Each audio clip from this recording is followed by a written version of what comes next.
Greetings, everybody. Welcome back to the Musical Connections podcast. This is a show where we connect the music of Newfoundland and Labrador with the world. Well, these guys have been all over the world, from Newfoundland and Labrador to BC, to the States, to Europe, and even last year, Australia. I first met these guys in 2015 when they did the Wings of an Angel Butterfly release in Bowring Park. And I was just blown away by their harmonies. And they were just about to release their EP, Misty Mountains. Well, 10 years later, they're about to release their fourth studio album, Map the Dark. And it is also up for Album of the Year at the 2025 East Coast Music Awards here in St. John's. Who am I talking about, you may ask? I am talking about quotetheraven, and joining me right now are the members, Jordan, Coaker, and Kirsten, Rodden-Clarke. Guys, welcome to the show. Thanks for having us. And this is actually really our first proper interview, because I spoke with you guys after the press conference when you guys were up for those three East Coast Music Awards. I believe you're up for Fans' Choice, you're up for Roots, and I think you're up for Album of the Year for Map the Dark. Yeah, that's right. Wow. Actually, no, Fans' Choice video for Already Gone. Yes. And then Folk Roots release and Album of the Year. Yeah. And the album's not even out yet. I know. To think that like a record is like critically acclaimed before it's even released, like that's pretty cool. And it's like it's voted by jurors, so it's kind of neat that it's up against all of these amazing albums, and they thought we should have a little chance. It's a rough chance. It's surreal. Though. Yeah, it's a rough chance. It's a pretty stacked category, but we're very happy. Well, personally, I think Kelly Loader's also up for album 2. I'm not sure. Classified. Yeah. I can't remember. Gushing Connections, The Irish Descendants. Yes. This was 5. Jeez, I don't know the other My memory 2. is trash. What? My memory is trash. I mean, like, mine is too, when you're trying to keep up with all this music that's coming out. It's been a great year of music so far, and you guys are next to that list. Map the Dark is your 4th studio album. Wild. How does it feel to finally have a brand new album out for the first time in about 3.5 years? It feels a little bit wild because we've been sitting on it for a little while. So I think before we were not rushing, but sort of. Not rushing, but we were just really excited to release all the music from our last album. And we were excited about this one as well, but we kind of did the single release type thing to lead into the album. So we just tried a different strategy, and I'm just excited for everyone to hear all of them because it's a bit of everything on that album. So it's pretty cool. Yeah, it sucks to sit on it for so long and do this slow. Like every 6 weeks you put out another single. It's like the preferred method of releasing now. But you know, I'm still such a big fan of a record, so I'm just excited to say, like, you know, this is a collective piece. There's even more songs that we wrote besides what's on this record, but this collection was like cohesive. It felt like, so it's cool that it's going to be released as a single piece. People can listen to the whole thing from start to finish. So. Yeah. Oh, for sure. And I'm just going to show this for our viewers here. Map the Dark. That's a gusher. There's a gusher on it. Oh, my God. That's amazing. How you did it on purpose. For the record, I just gave up candy, and this is my first one for some time. We brought some snacks. Amazing. We did this off the air here, guys. Yeah, it's too fitting. It's too fitting, though. We're keeping this in. I love it. But here's the album right here. Without the gusher. It is quotetheraven's Map the Dark. And it's a fantastic album from the singles that you've provided so far. Oh, that was amazing. But anyways, let's get back to the record here. Because it is tremendous. It's a tremendous album for what you guys offer so far. You put out Already Gone, I believe, last June. Yeah. Or actually, no, last February. Yeah, February. You put out the video in June. Yes. Yeah. And then you also started the year with Borrowed Time. Yeah. And then it was back in spring and Tell Me, which was the last single. You co-wrote with your producer, Chris Kirby. Yeah. You keep going back to him for some reason. I mean, like, he's really, really good, and he's from this province. Why, though? It's like family, I think. That's why we love working with him. Oh, yeah. Yeah, for sure. And you've also wrote this song with Alan Doyle. You've also worked on a song with Alan Doyle. You recorded Godspeed for the Ron tribute. Yeah. So I want to talk about that single now. Talk about the most recent one you put out, Tell Me. It's getting a chance to work with Doyle for the Ron Hines tribute was super amazing, and to work with Cory for the first time too. So it kind of led to these new relationships, and I, being as brazen as I am, like literally emailed Alan because he emailed us, and I was like, "Do you want to write together sometime?" And he was like, "Yeah." Like there was no like hesitation, and it was super awesome. Trying to find a time was pretty funny because he had suggested we like go to his place for a certain date, and then as the day got closer, he was like, "No, I'm getting some work done at the house. We're gonna go to Alan Hocko's place." And I was like, "What is happening here?" I was Wow. like, well, this would be super cool. Okay, we'll probably meet Alan Hocko in the process of it all. And the day before the write, Alan had something come up, and he was away or the house wasn't available, and so I said, "It's I guess my place." Like if And I was a little embarrassed because my cat was going through some dietary issues at the time. Oh no! So and would literally clear the house. And so I picked up my cat and I looked at him. I was like, "Buddy, this day only, just keep it in." And you know what? Alan came for the right, and he kept it in the whole time. Oh, So it was that's awesome. I picked him up. I was like, "You'll get extra treats. I'll deal with this later on." It was very much a few moment. It was really hard to concentrate during that right though. Yeah. It was so funny. Just knowing that he didn't know, but we did, and we were just thinking about it the entire At any point, there could be a stink bomb released in the house, and so. Oh my! But it ended up being a really great write, and we kind of brought what we had come up with to Chris, and Chris had kind of finessed just a couple of lines and stuff like that when we were in the studio, and so which he often does, and because he's so fantastic, and he's always got these little nuggets of wisdom and stuff, and so very very happy to work with him on this. Yeah, and you've also worked on with some really amazing songwriters. And again, this is the same record, no Gusher this time. But some of the writers that you worked on this album with, of course, you went back to Chris Kirby. Yeah. Very great friend of yours. And and I believe you produced Golden Hour and Can't Hold the Light. And Yes, yeah. Did he work on Misty Mountains with you too? No, that was a funny story too. Basically, we were supposed to do the record with him, the first one, and he ghosted us. He ghosted us. God. He 100% ghosted us. He would argue and say that it was us that ghosted him, but I went back on the email thread and I know that it was his core. He did admit it. He did admit it. He went back and he's like, "Guys, I did leave you hanging, and I'm really sorry about that." So, but he's basically like family now. And we had a great time. Yes. Recording Misty Mountains. Don't get me wrong, it was amazing. Yeah. But yeah, I know he ghosted us straight up, and we call him Daddy Kirby though, behind his back. So he's been so helpful to us in the industry, and just It's truly family. yeah, it's 100% that. And they're just so generous with their time, him and Victoria, they're just the best people, and we're so Stay there when we come through a lot of the times.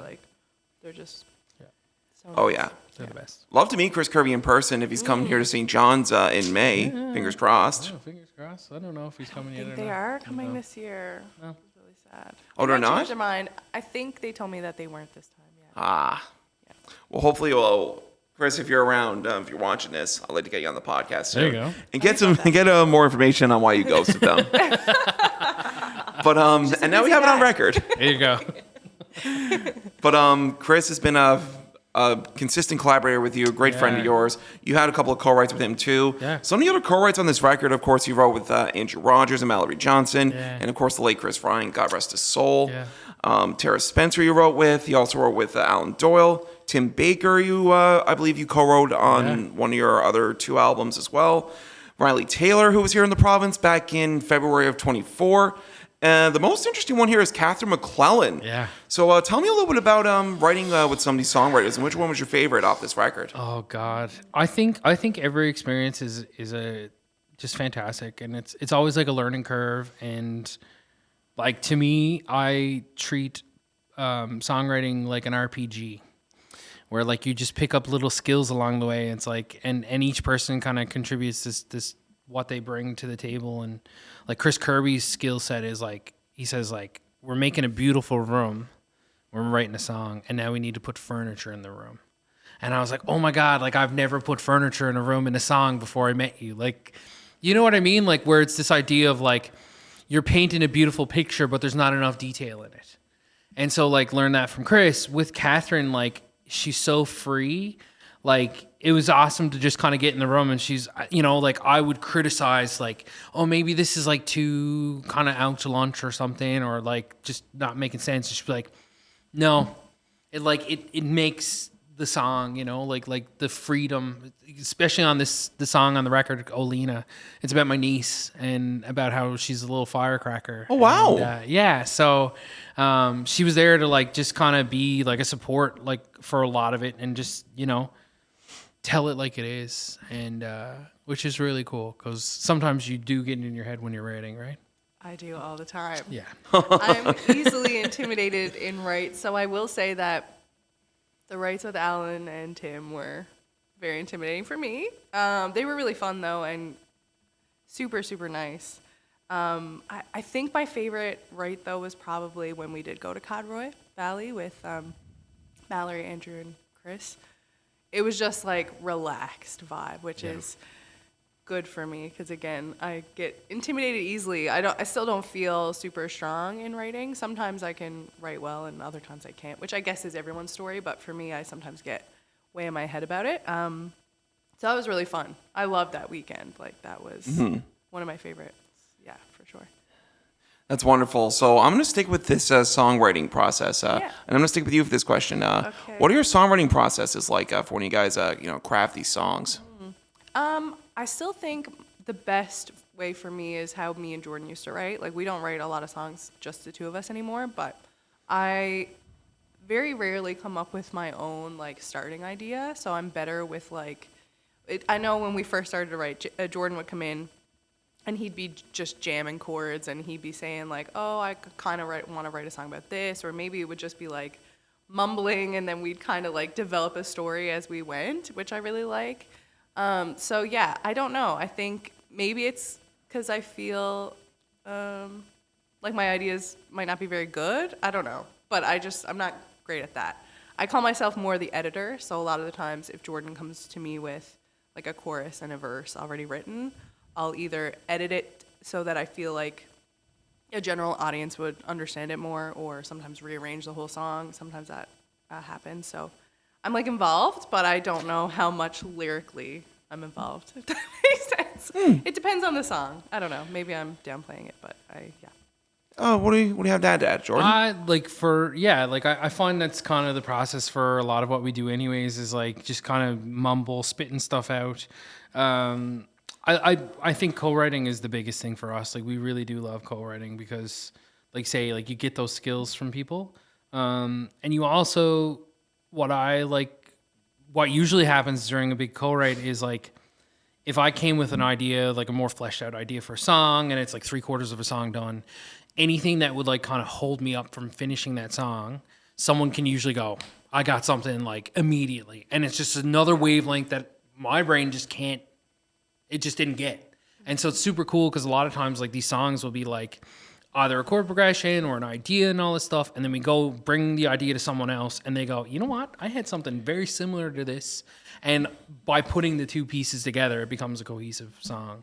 And so that's what I really love about co-writing. And you also go through this process, I believe, where like it almost like road tests the song because you're putting in front of an audience. The audience happens to be the person you're writing the song with, but they have a constructive feedback immediately where they go, either they love the idea and feel like they have something to contribute to it, or they don't like the idea.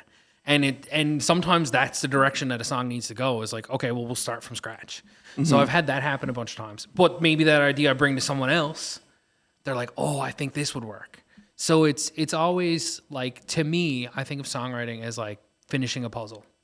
You know, you don't know what the puzzle is going to look like, but you've got all the pieces kind of scattered around and you're kind of collectively solving the puzzle, right? So. And it's a great way that you compare it to an RPG. I mean, I love RPGs myself. I figured.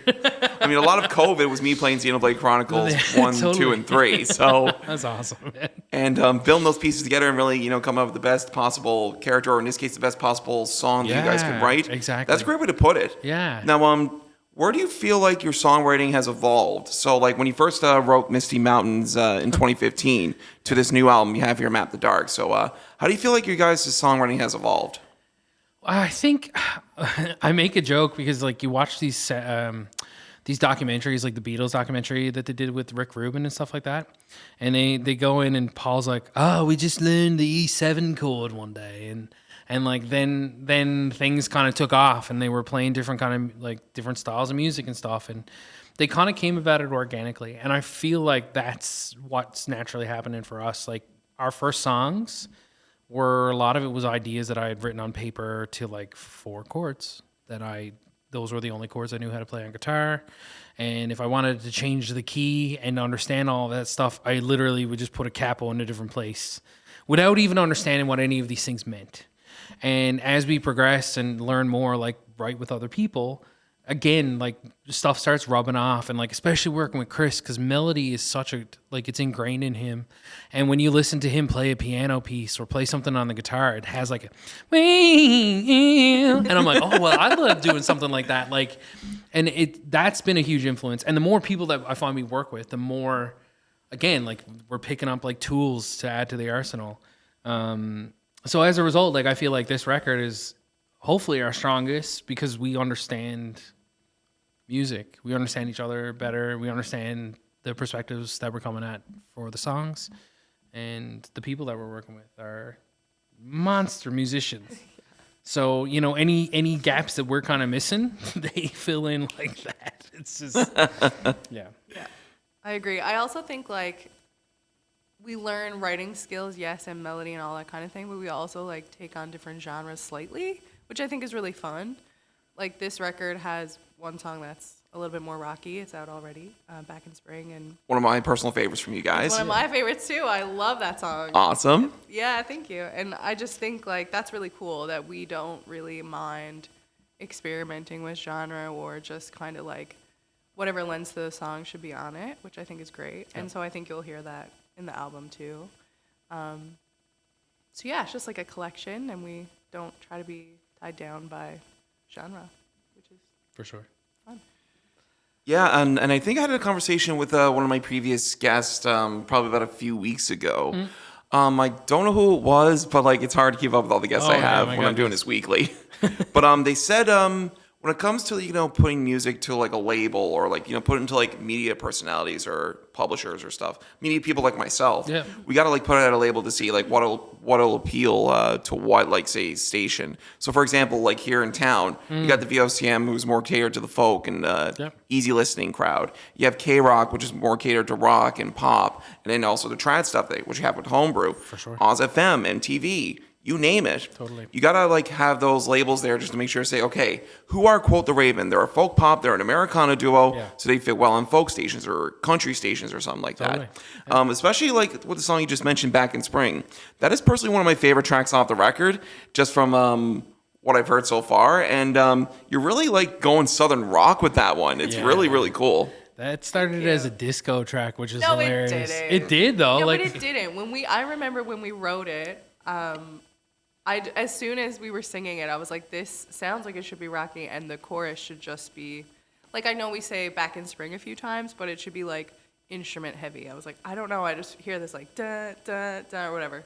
And so I was, like, excited about that. And I know they were like, I don't know if that's going to work. Like, we should have more words.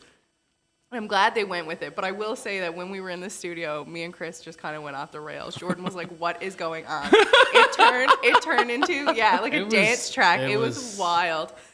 There was flutes and like horn. Yeah, it was wild. It was wild. It was like Earth, Wind, and Fire. But it was so very fun. much a dancey track. I love dance music, so I guess I was in the mood that day. It was wild. We'll have to release that demo at some point. Or maybe like a dance remix. We'll be back in spring. Do do do do do do do do do. You're not far off. It was like. Oh my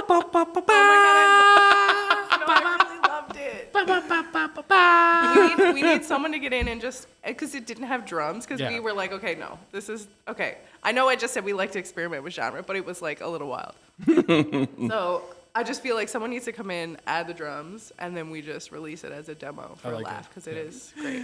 Oh, yeah. But it is definitely, you know, like a step away from what you guys have been used to, like soft rock, kind of easy listening sound, going more like, you know, folk rock and like Southern rock. Totally. Mm-hmm. But I want to stick with this album again for a second because, of course, you recorded this with Chris Kirby. You recorded 2 songs with Cory Tetford, Already Gone, and Borrowed In the Rain. And In the Rain. Yeah. And then I think Borrowed Time we worked on with Amelia Curran. Yeah. So what was it like working with Cory Tetford and Amelia Curran? The best. Like honestly, like again, it's super cool because a lot of these things happen mostly by fluke or circumstance. Like, you know, Amelia came into Long McQuaid one day and I was like, hey, do you want to write together? And she was like, no. And I was like, okay. She was like, but I will produce a song. And I was like, okay.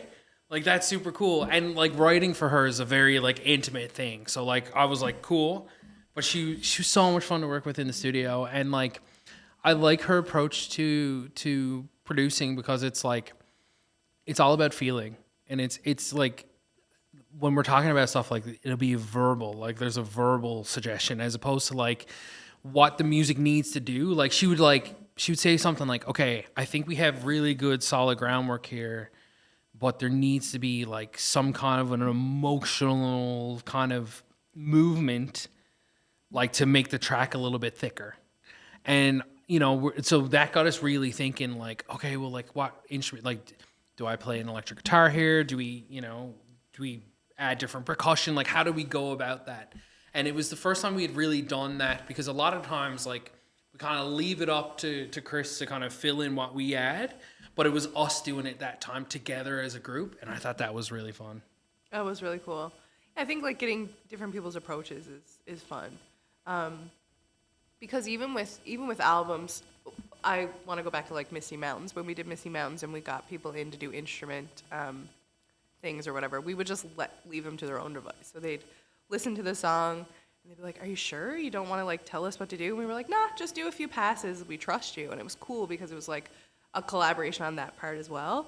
And so I think that's similar when you have a different producer or engineer, because they do bring their own flavor and vibe to each song. Yeah. I love, because then you hear something that you may not have thought of originally. So that's really fun. She was really fun to work with, I gotta say. And Cory, like, he is the sweetest man ever. He's so nice. And so talented. And when we heard Godspeed, we just knew that he should produce a couple of our ballads, because it was just so beautiful. And it was, I wouldn't say simple, but like more raw, I guess. But like it was just so gorgeous that we were like, there was nothing else. It was like just the meat and bones of the whole song, which was really cool. Yeah. So, yeah. And yeah, he's so nice. Also a former guest of this podcast too, episode number 50 actually. There you go. Awesome. I'm plugging the podcast a bit, but like, of course, Cory Tetford is remarkable, really fun guy, and really one of the best vocalists Newfoundland and Labrador has produced ever. It's funny because we did the Last Waltz show with him, and it's good because we get to, you know, connect again, and it doesn't happen very often where he's in Nova Scotia and stuff. And it was just sweet. Like, he's, you know, there's no ego there. There's no. Like, he is hands down one of the best singers this province has ever had, and you know, and he has no ego about it, and that is the sweetest thing. You know, like, he just. I love that about Newfoundland and Labrador, and I love that about the East Coast in general, I think. Like, even Alan and Amelia, like, everyone just loves music, and they're not. And they want to see people succeed. Yeah, they do. They really do. Collectively. Like, I don't think anybody's like, oh, I better, you know, outdo anybody. Or it's like, I'm doing it because when I get up in the morning, it's the only thing that makes sense to me. And I think that's the vibe I got from working with all of these people. So. It's for sure. Yeah. And it really makes the album much more, like, say, diverse in a way, because you're not, like, you know, sticking with the same producer. Of course, totally. Chris Kirby is really one of the most talented performers that we've ever produced. So is, But getting to work with Cory Tetford, one of the finest soul singers, and Amelia Curran, one of the best singer-songwriters of the new millennium, just getting to expand your reach and expand your genres, like, that'll really make you guys better musicians in the long run, too. Oh, 100%. Totally. It's the best. It's yeah, like, we're like sponges. So, like, we're still, you know, we still know nothing, right? And that's the cool thing. Like, the most exciting thing is, you know, kind of assessing what you've done in the run of a year as a musician, and then realizing that you still know nothing. That's my favorite thing. I go, oh, we've done all these amazing things. Nope. Yeah. We still got to learn. Imposter syndrome all the time, too. Brutal. I mean, imposter syndrome, tell me about it. I mean, it's different for me, you know, being like a media creator versus musicians, but it exists everywhere, 100%. Yeah. I mean, trying to figure out what songs to play, making sure to get in on time, and making sure I ask the right questions. Totally. Oh my God, yes. There's always something, right? And you always do this thing with the comparisons and all that stuff, and I think that is the sweetest thing about our community, the East Coast community, is that, like, you can make comparisons of, like, you know, people's successes and stuff like that, but I think at the end of the day, it's envy and not jealousy. And I think recognizing that is really special because you go, you know what? Like, I think everything that anyone's ever attained or done here, I think anybody can do if they dedicate their, their time and their mind to it. And honestly, most people will help you do it. And that's a beautiful thing. Like, I don't think you get that everywhere. For sure. Like, I don't think in the bigger centers for music that exists the same way it does on the East Coast. Yeah, like a Toronto or Montreal or something. Yeah, for sure. But like, that's true. Like, I think envy for me largely is what I feel sometimes whenever it comes to, like, putting out the content that I do. For sure. I'm very proud of the people that like I'm considered to be a part of the media circle with. Yeah, for sure. And I'm proud of their success, but at the end of the day, I'm also just like, damn, I wish that was me. Right. Yeah. Yeah. I mean, I think that's in any industry. I think that's completely normal. But yeah, there's also like that happiness for that person. But even though you really wish it was you, you're like still happy. So Oh yes, absolutely. Yeah. I think that's. And I've learned a lot from all the people that I've worked with too. Oh, Yeah, yeah, totally. For sure. Yeah. Now, going back to how this all started, of course, I mentioned Conception Bay South on this podcast quite a lot. A lot of the guests on the podcast. Kilbride, baby. Kilbride pride, baby. But CBS has produced a lot of great talent. You guys are included. Justin Fancy, Mallory Johnson, Darcy Scott. I've had Michael Din on the show. Mozzie. Yeah. I mean, when people say St. Albert John... Dalton. Oh, DJ Albert Carter. Dalton? Yeah. Who? Carter. DJ Carter. Oh, Carter Snow. Yes. Yes, Spy. Never knew that. Look, people say St. John's is the hub of Newfoundland and Labrador music. Might be Seeps. Try to go outside Paradise and Conception Bay South. Oh, it's too funny. But how did this all start for you guys? I was teaching at the Musicbox up in Upper Gullies, right? Upper Gullies. Yeah. Is it on the Yes. borderline of No, Kilgrews and the Upper Gullies? I'm pretty sure it's Upper Gullies. Gullies.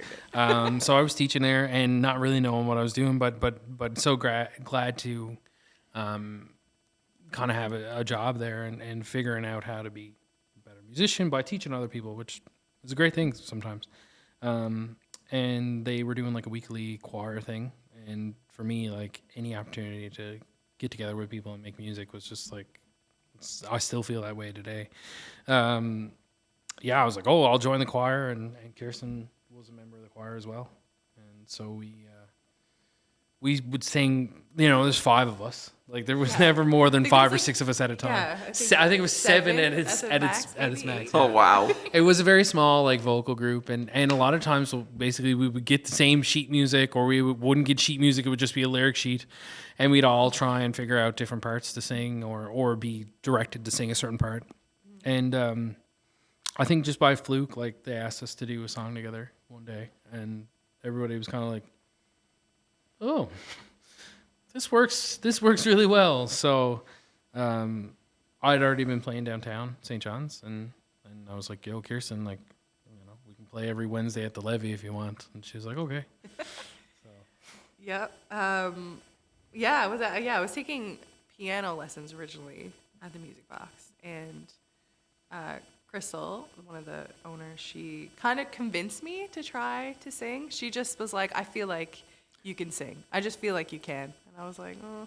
I had been in choir in my school and stuff like that, but I was very stage shy, I guess. I had like lost all my confidence through school, typical story. But Oh, yeah.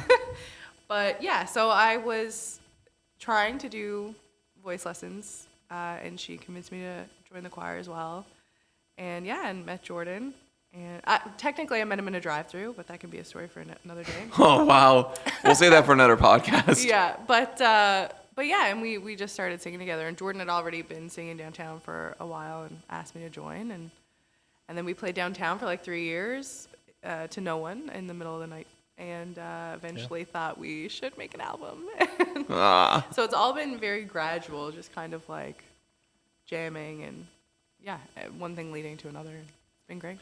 I mean, the rest, you say, is history, right? Yeah, Yes. yeah, a lot of history at this point. A lot. Decade. even I have to say this too, it's really funny because I went away to college for a year, and Jordan had started in Waterfront, but originally when he tried out, I also went to the auditions. Oh, wow. Yeah, they were gonna try and do like a 2 vocalist group. Wow. Isn't that That's wild? crazy. I know. Yeah. And I was like, no, I'm good. But they ended up being like my favorite band, so that's funny. I was like, I'm glad I get to watch this actually, because it was so good. Yeah, because you spent about a few years of Waterfront Fire before you really took Quote the Raven very seriously. Yeah, we were kind of like, anytime the Waterfront wasn't doing anything, we would pick up. And that was the kind of process for a while. Like, even when we started recording and stuff, like, it would almost be like, Quote the Raven record would come out, and then the Waterfront record would come out, and we'd kind of alternate back and forth. And yeah, it was just, I don't know, there's something about it. Like, I always loved just the folk music world and stuff, and the rock band was awesome too.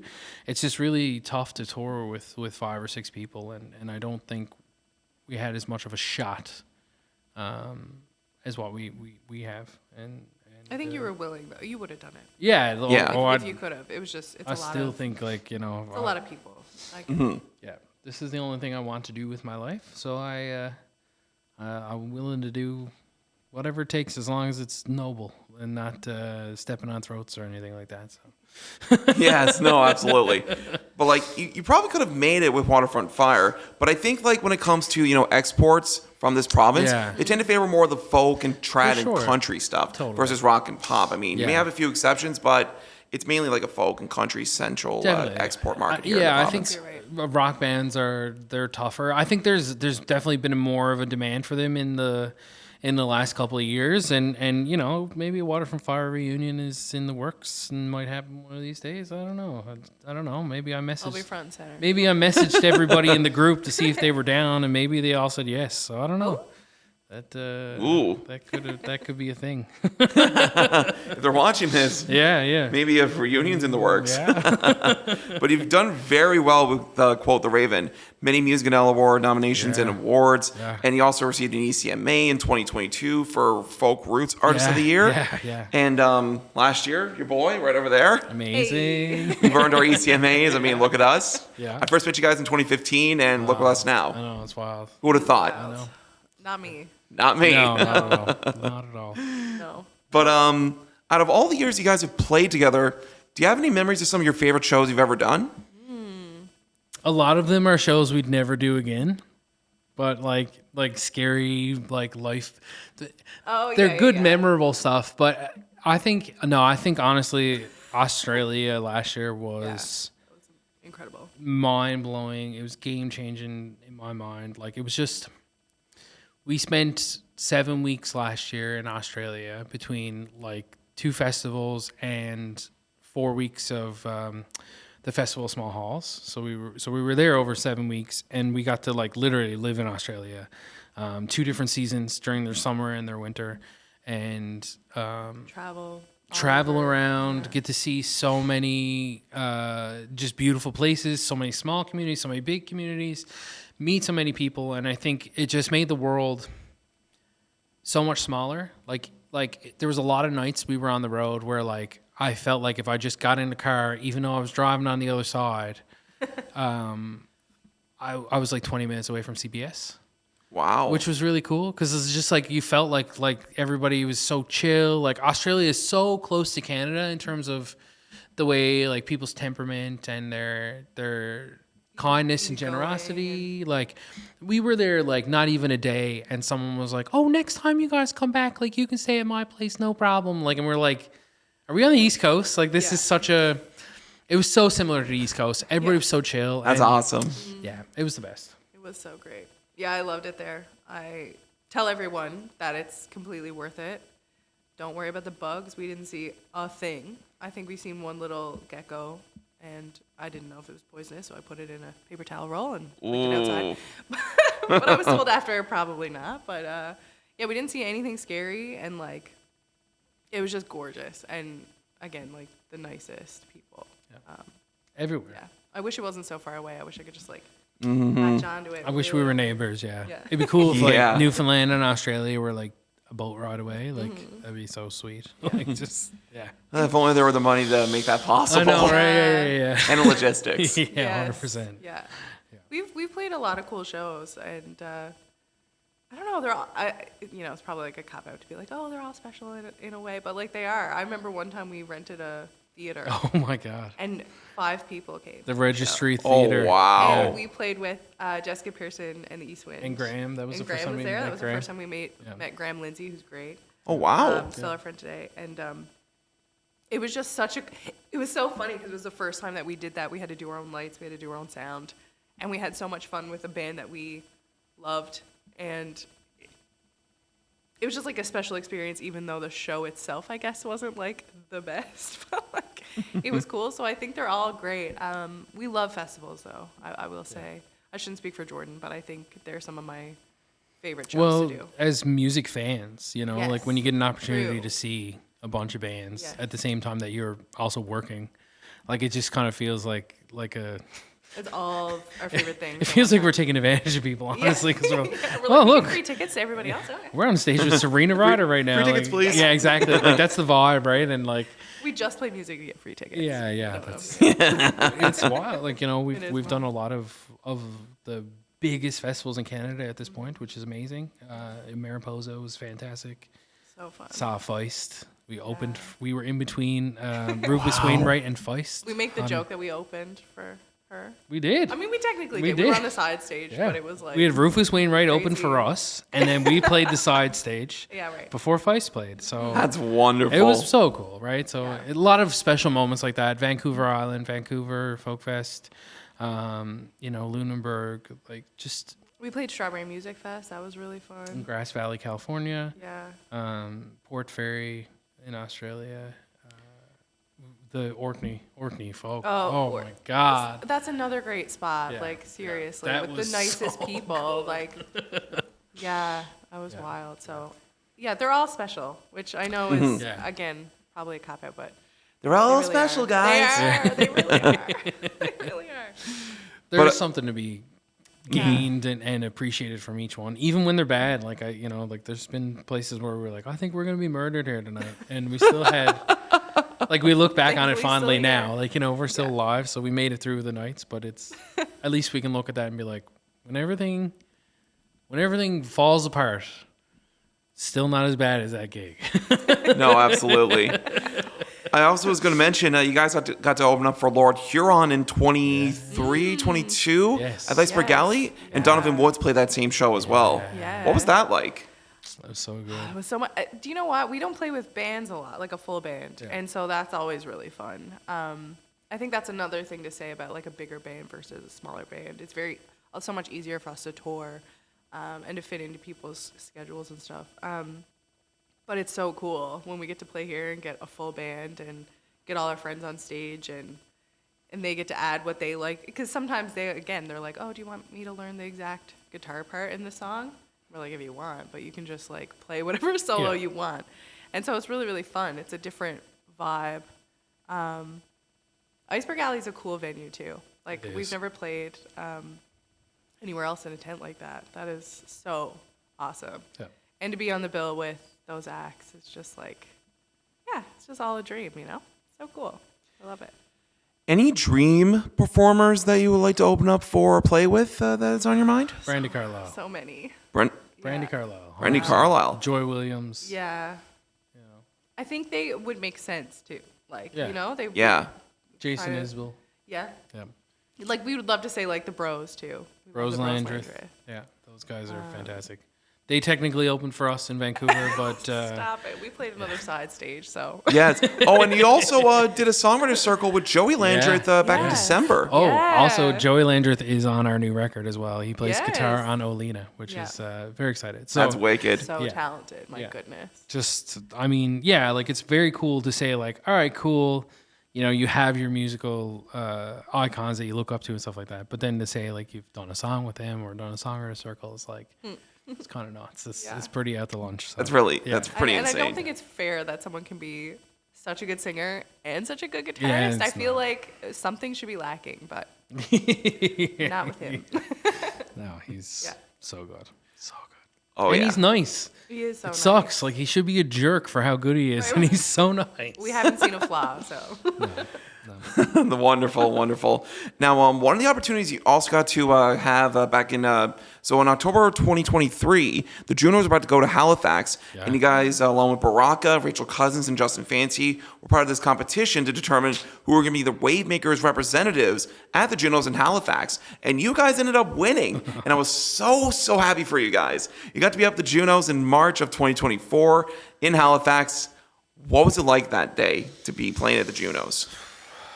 Or at the stage? Well, I will say the lead up to it was wild because we always feel like we're not the popular vote, if that makes sense. Like, we're not, I don't know, we just never think we're gonna, I mean, I guess everyone feels that way. I was a We loser just in high don't. school. Like, if it was like voting for the class president, I'd be voted the class clown, like 100%. Like, there's no doubt about it. So We genuinely did not think. we went there into was that show. I'm not even ounce of joking. a We lie. said it. No, yeah. I looked at Kirsten. no I ounce said, of a lie. it's like, we don't really like doing these competition things. And then we said, oh, but like Rachel's going to be there and Baraka and Justin. Yeah. And I was like, let's just do it to see our friends and like play a show and have a laugh and all that stuff. And so we ended up playing it and we were like, whatever, we're not going to win this. And then when we won it, we were like, oh my God, like what are we, and to play at the Juno, like for Juno Fest, I was like, it was wild. Cool.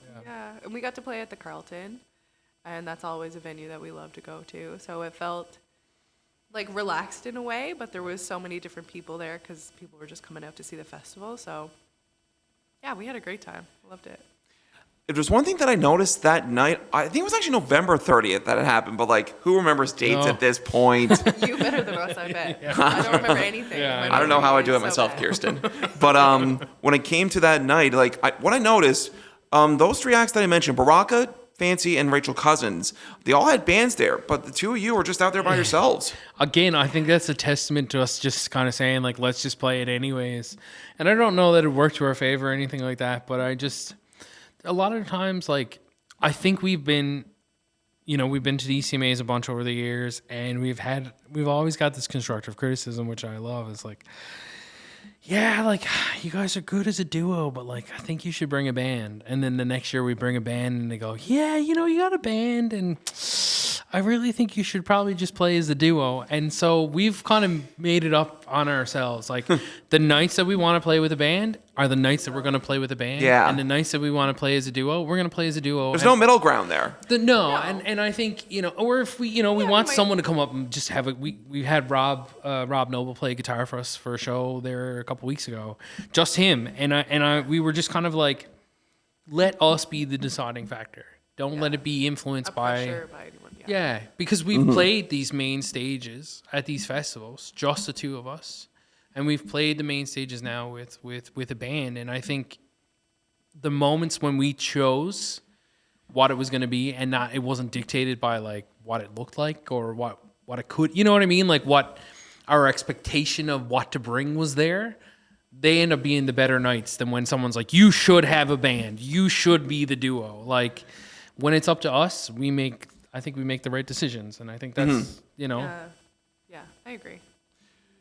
Oh, for sure. Now, on the note of the ECMAs, for the first time in 10 years, we're not counting to 2021 because it was COVID-19, the East Coast Music Awards are coming back to St. John's May 7th to the 11th. You guys are going to be showcasing for a couple of stages here in town. And there is something that you want to tell all the listeners out there, and including me. You're going to be doing something May 11th. Yeah, we are asked to do the Songwriter Circle. We don't know who it's with yet. No. But You might know by now, but we don't exactly. know. Yeah, exactly. We don't know yet. We've always looked at that show for the East Coast Music Awards as something that we wanted to do. So it feels like a little bit of a bucket list check, I think, because it's such a cool show and also something that we love to do. Like, we love songwriting circles because, again, it's that mixture of getting to listen to some of your favorite artists play right next to you and also perform yours and kind of like explain the song, the process and stuff. So it's always our favorite show. We love watching it when we get to at the ECMAs, and so we're excited to be a part of it. Yeah. It's basically, for us, it's like one of the biggest honors, and something we don't take too lightly. And it's also going to be at the new JAG venue which is very exciting. Ooh, That's So cool. yeah. It's Hopefully such a it is. beautiful I venue. think so. Yeah. Again, That's what we've been told, but it hasn't Yeah. been announced. maybe Again, this it is may be maybe announced we by need to now. redact this, but right now, We like might need to do some editing. Yeah, Yes. yeah. I mean, by the time that it is announced, It should be. if it's not, and this comes out, Wendy, I'm sorry. Yeah. I'm sorry. Yeah, we'll ask for forgiveness, not for permission in this instance. Yeah. But of course, this ECMA too has been mired with like a lot of controversy and blowback with all the changes that have been made. I mean, you, Jordan, have been vocal about it, so have you, Kirsten. Yeah. But we'll be here all day talking about Oh, the changes that need to be made and what the ECMAs can do to make sure Newfoundland and Labrador is represented equally. For sure. Because it's only here once, and then you have to wait till 2030 until it's back here again. 100%. But we will get to that in a future podcast. Yes. But let's talk more positively about the East Coast Music Awards, because this is a really good opportunity for us to step up and show what the music scene here is all about. Totally. And I've done this with this podcast for 120 plus episodes now. Oh yeah, for sure. So how excited are you for the fact that the East Coast Music Awards are back in St. John's for the first time in 10 years? We one of my favorite examples of like East Coast friendship is we have matching tattoos with songwriters from all around the East Coast. Daniel James McFadden, Logan Richard, and Kylie Fox. We all have the same matching Fives Dice tattoo because we got together. We planned a songwriters circle across the Atlantic provinces, and we didn't go to Newfoundland because it was too expensive. And so for us, it is very special for it to be at home because I think there are so many artists who would do really well here, and there's not a whole lot of opportunity for them. And oftentimes, or they don't think there is, in which case they don't invest in the trip. Exactly. And you know, it's really hard to go to a place for the first time and do well, to be successful in a tour.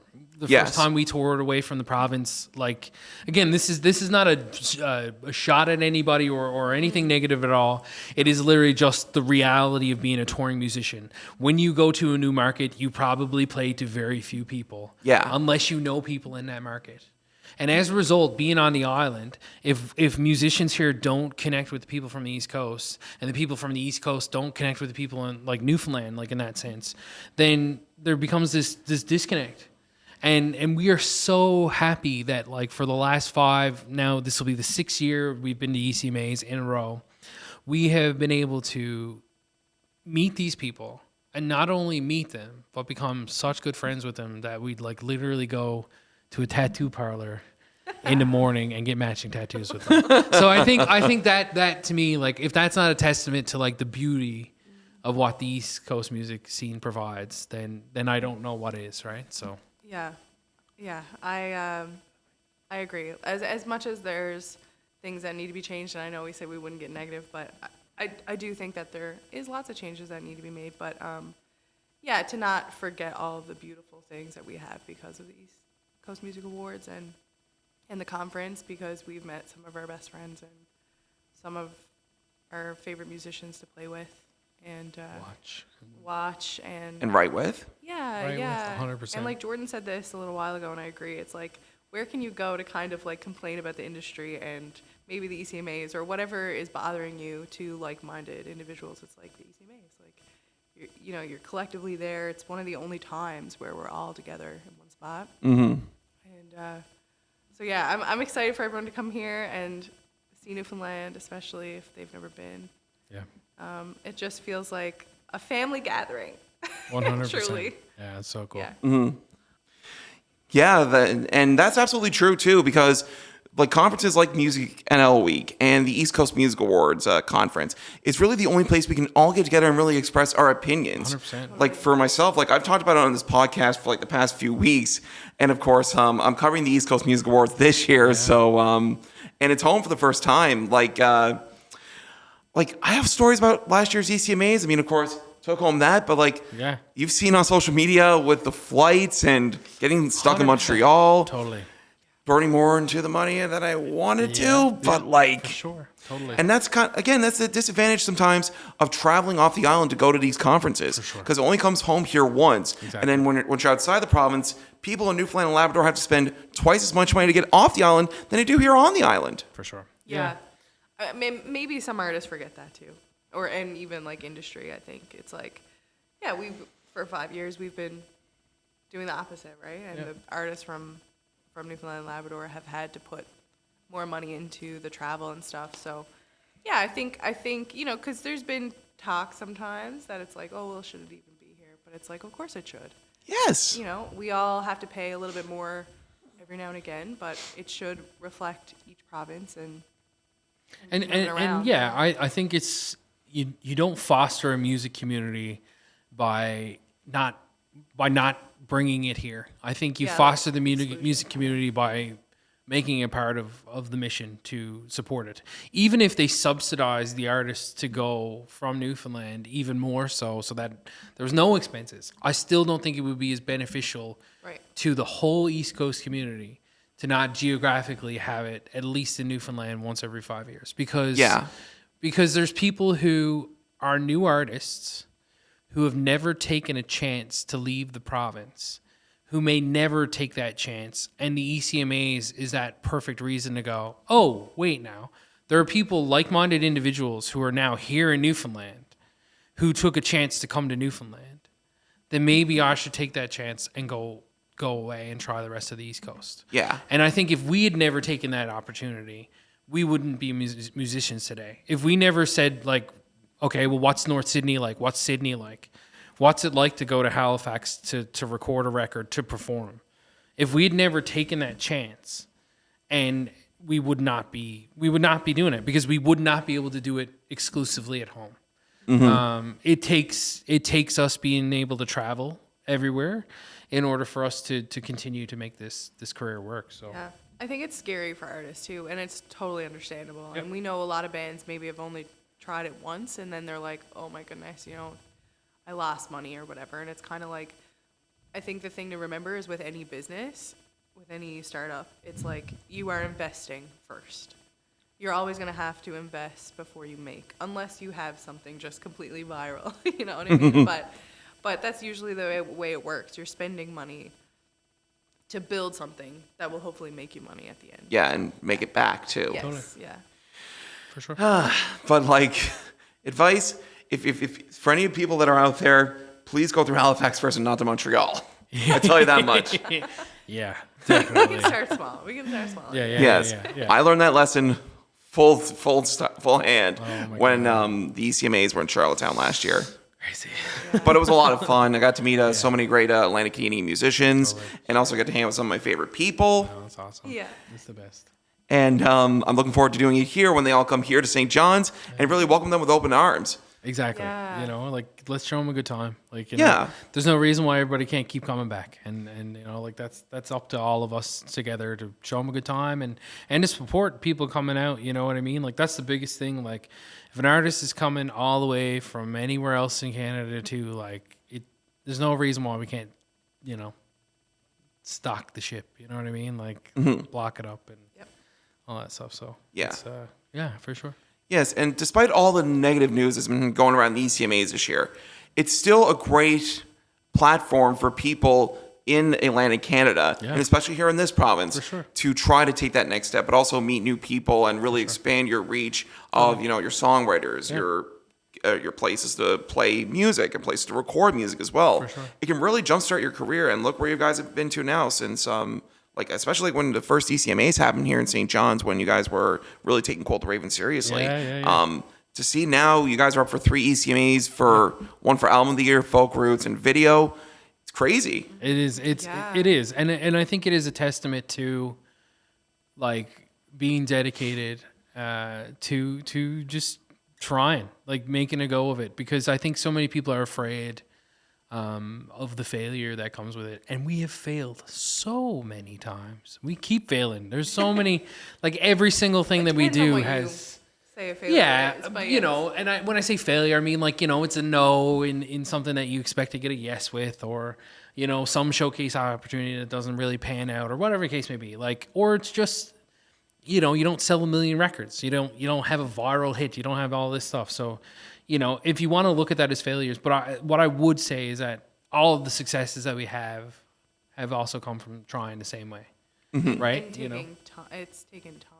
And the risks, right? Like, there's a lot of delegates and people that we met over and over for up to 3 years before they wanted to work with us or have us at their festival or venue. So, and the first time we met some of these people, if I could take a screenshot of like how their faces looked after I had that first meeting with them, oh man, there was like no chance some of these festivals would ever have hired us. Yeah, and then that's how we felt, and that might not have. No, but been it the case, still but by the yeah. like the way they looked, like the deadpan, like there's not a prayer for these two people, you know, like to then 5 years later, like be either friends with these people or have worked with them in some capacity. I think it's just a testament to like, you may not see the results right away, but there's no reason to burn the bridge because it could be next year that you start walking over the bridge. You know what I mean? And I think that's such a huge don't take it thing. personally. Yeah, none of this is personal. And like, if you don't get an email back in the music industry, like people are busy. Yeah. Like if you just think about your own life, like how many times have you missed an email by accident? It's like, there's probably a good chance, you know what I mean? And if it's not work related, or if it's like I work on a volunteer board for 3 days a year or something, you know, whatever it is. I think at the end of the day, keep trying with all this stuff. You know, because I think collectively you will succeed at some rate or another in 5 years. Yeah. If you're at it for 5 years, you're going to see something happen. You're going to be a better musician. You're going to be a better songwriter. You're going to know more people. You're going to, whatever it is. Like, even if it's not genre specific to what you're doing, meeting people in the music industry can help you progress. Oh, one way or 100%. another, right? So, yeah. 1,000%. Yeah. And if I hadn't taken those steps, like going back to just talking about myself here for a minute, I mean, of course, musical connections. Yeah. Like, I started this in 2022, and I think you guys were out with me to Corner Brook when I was recording those podcast episodes at the Rotary Arts Center and at like Marble Mountain. Totally. And those awards up there, it really goes to show, like, putting all the hard work in and doing this weekly, it can really pay off. But again, this wasn't overnight. No, 6 years of covering this music scene, 7 years now, and then about 11 or 12 years covering media. Yeah. Like, I'm probably the biggest victim sometimes of, like, you know, comparing myself to other people. Yeah. And again, it's going back to that envy point that you brought up earlier. For sure. Like, I really wish that was me, but I think I'm doing pretty good right now. And from looking where you guys were when you started, when you recorded Misty Mountains in 2015 to this fourth album you have out now, or not out now, but like out when this drops. You guys should be very proud of yourselves on how far you've come in such in the decade you guys have played together seriously. Thank you. And I'm very proud of you guys too. We're proud of you, Zach. Yes, Thank you so much. Seriously. Now, following the East Coast Music Awards, any other future plans? Is there going to be like an album tour, album release show for this? So we don't have it officially booked, but I think what we're going to do is we're going to do a nice big release show in the fall, and like kind of put maybe the vinyl version of the record out as well around the same time. Sort of like tour into that kind of thing. Like that would be like the last stop type deal. We'll be back on. Yeah, and we're doing a bunch of stuff all over Canada this year, which is amazing. We're doing a big East Coast run in the fall, a West Coast run like later in the fall. We're going to be in Ontario most of the summer, and BC. We're in BC right now, currently. We're in BC right now, so and we're going to be in Denmark, which is amazing. We're going to be playing at Tunerfest. And yeah, like honestly, it's PEI. We're gonna be in PEI and all that stuff, and it's crazy. It's amazing to think, like, you know, a year in advance now. Like we kind of know where we're gonna end up being, and hopefully we can keep that momentum going with this record. So. No, for sure. Just very quickly, we're gonna get to one of those new songs off this new record here on Musical Connections. You mentioned earlier that one of your favorite songs off that record, and one of my personal favorite songs is Back in Spring. Any more favorite songs on this record? My two favorite is Back in Spring and Already Gone. I'm a ballad lover through and through all the time. So, like, This Is in Love was my favorite as well, like from our past album. So I love ballads. And I think, again, just it's the song, but it's also like the circumstances around the song and where we were and how fun that weekend was. And yeah, I love that. I'm super excited, but like honestly for the whole record. Like there's a lot of stuff there that is a full departure from what we've done in the past. Olena for me, like it's about my niece. It's very, very close to the heart. Like it, means the world to me. And like seeing her reaction, she doesn't really care when I play it, but like seeing her like she's very shy. She's like, oh my god, she's a little shy and timid about it. But that song means a lot. And I also really love House on Fire because we got to write it with Tara Spencer and Chris Kirby. And Tara Spencer is one of my favorite people in the entire world. Like we've become really good friends over the years. And yeah, it's very much like a tribute to like Paul Simon, which is cool. Like 50 Ways to Leave Your Lover. Like that's where we were kind of approaching this. Yeah, you like that drum, all about it. So when you have a listen to that record, like that's where we were coming at when we wrote that song. And it was very cool because we don't typically kind of say like, we're going to write a song like this and it actually ends up happening. Most times it doesn't end up happening and it becomes something else. But this one specifically like really did end up kind of getting that Paul Simon flavoring and very excited for people to hear it. So. Wonderful. We're going to get to that very shortly. We're going to get to one of those tracks. I'm going to spin the wheel of Quote the Raven and find out which song we're going to play right after this conversation. But awesome. It's been a blast. Anyone who wants to keep on track with this record and what you guys are going to be doing next and new shows going to be playing, where can people go when it comes to, say, socials and your website? Yeah, our website is quotetheravenofficial.com. That's where like all of our social media links and everything are as well. We have a newsletter on that as well that you can sign up for. We don't overdo it. We try to do like one a month. And we also are Quote the Raven duo on pretty much every social media. So Facebook, except for YouTube, we got Quote the Raven. So before it was taken. Instagram, Facebook, TikTok, Quote the Raven duo. Yeah. Yeah. I think one of my personal favorite TikToks I think I've ever seen, Spotify is not going to pay the bills unless your name is Joe Rogan. I have a lot of fun on that. If you think you're an expert, you're probably not. Yeah, yeah, totally. I mean, I'm an expert at all this. Yeah. I'm not. No. Jordan, Coaker, Kirsten, Rodden-Clarke, you guys make up Quote the Raven.